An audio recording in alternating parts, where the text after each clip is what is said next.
আসসালামু আলাইকুম। স্বাগত সবাইকে আমার আজকের পর্বে। তৈরি করে দেখাবো ক্রিসপি ফ্রাইড চিকেন হ্যাসেলবাগ স্টাইলে। এই চিকেন ফ্রাইটা তৈরি করতে সময় লাগবে বড়জোর 10 থেকে 15 মিনিটের মতো, কিন্তু এটা খেতে কিন্তু দারুণ মজার হয়ে থাকে। আজকের ফ্রাইড চিকেনটা তৈরি করার জন্য আমাদের প্রয়োজন পড়বে হাড় ছাড়া মুরগির বুকের মাংস। আমি এখানে 4টা চিকেন ব্রেস্ট নিয়ে নিয়েছি। হাড় বাদ দিয়ে শুধুমাত্র মাংসের যে অংশটুকু আছে সেটুকু নিতে হবে। এবার প্রথমেই মাংসগুলোকে কেটে প্রসেস করে নিচ্ছি। একটা ছুরির সাহায্যে প্রথমেই মাংসের উপরে হালকা করে আঁচড় কেটে দিচ্ছি। মাংসটাকে এমনভাবে টুকরা করে নিতে হবে যাতে করে ছুরি একদম মাংসের নিচ পর্যন্ত চলে না যায়, কিছুটা অংশ বাকি থাকে। আর একটু সময় নিয়ে এই কাজটা করতে হবে। আর আমি যে মাংসটাকে এভাবে দাগ কেটে কেটে নিচ্ছি, এই স্টাইলটার নামই হচ্ছে হ্যাসেলবাগ স্টাইল। তবে অবশ্যই খেয়াল রাখতে হবে যাতে মাংসটা কাটার সময় একদম নিচ পর্যন্ত ছুরিটা চলে না যায়, নিচের একটু অংশ বাকি রাখতে হবে।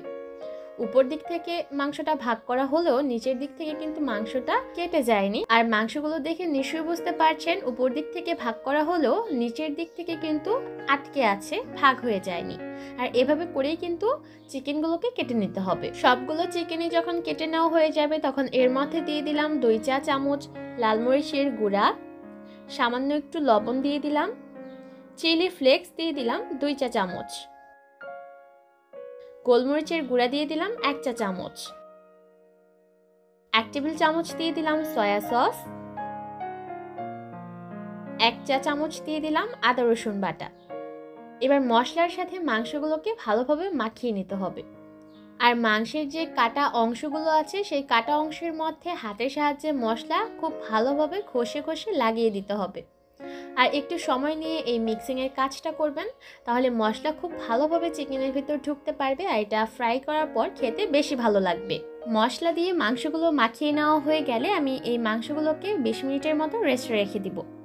এবার একটা বাটির মধ্যে আমি 2টা ডিম ভেঙে নিয়ে নিলাম। এর মধ্যে দিয়ে দিলাম সামান্য একটু লবণ।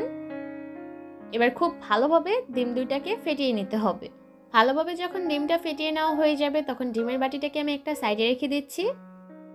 আর আরেকটা বাটির মধ্যে আমি নিয়েছি আধা কাপ পরিমাপে ময়দা।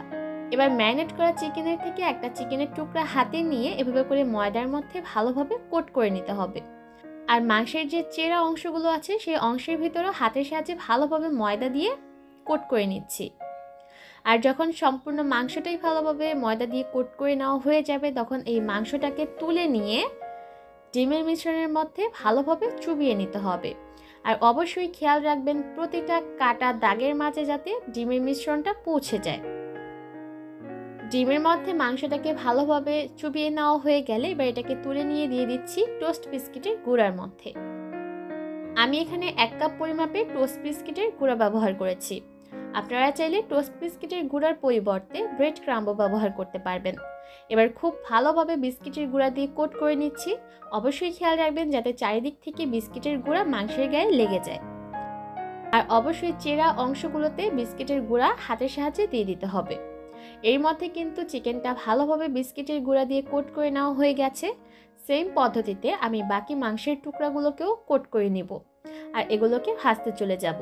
ভাজার জন্য চুলায় পর্যাপ্ত পরিমাণ তেল মিডিয়াম হাই হিটে গরম করে নিয়েছি। আর এই পর্যায়ে অবশ্যই তেলটাকে ভালোভাবে গরম হতে হবে, তা না হলে চিকেনের টুকরাগুলো দেওয়ার সাথে সাথে উপরের বিস্কিটের কোটিংটা খুলে যেতে পারে। মাংসগুলো যখন তেলে ছাড়া হয়ে যাবে তখন চুলার আঁচ আমি মিডিয়াম লো হিটে করে দিয়েছি। তারপর এগুলোকে উল্টে পাল্টে ততক্ষণ পর্যন্ত ভাজতে হবে যতক্ষণ না পর্যন্ত মাংসগুলো ভালোভাবে সেদ্ধ হয়ে যায় আর সেই সাথে এর মধ্যে সুন্দর একটা লালচে বাদামি রং চলে আসে। যেহেতু মুরগির বুকের মাংস ব্যবহার করেছি আর মাংসগুলোর উপর চেরা দাগ কাটা অংশও আছে, তাই মাংসগুলো সেদ্ধ হতে কিন্তু খুব বেশি একটা সময় লাগবে না। 9 থেকে 10 মিনিটের মধ্যেই দেখবেন মাংসগুলো ভালোভাবে সেদ্ধ হয়ে যাবে আর এর মধ্যে সুন্দর একটা রঙও চলে আসবে। আর তখনই মাংসগুলোকে চুলা থেকে নামিয়ে নিতে হবে আর অবশ্যই টিস্যু পেপারের উপর নিয়ে নেবেন, এতে করে এক্সট্রা তেল ঝরে যাবে। ব্যাস তৈরি হয়ে গেল একদম ভিন্ন ধরনের হ্যাসেলবাগ স্টাইলে চিকেন ফ্রাই। তৈরি করাটা যতটা সহজ, খেতেও কিন্তু দারুণ মজা হয়ে থাকে।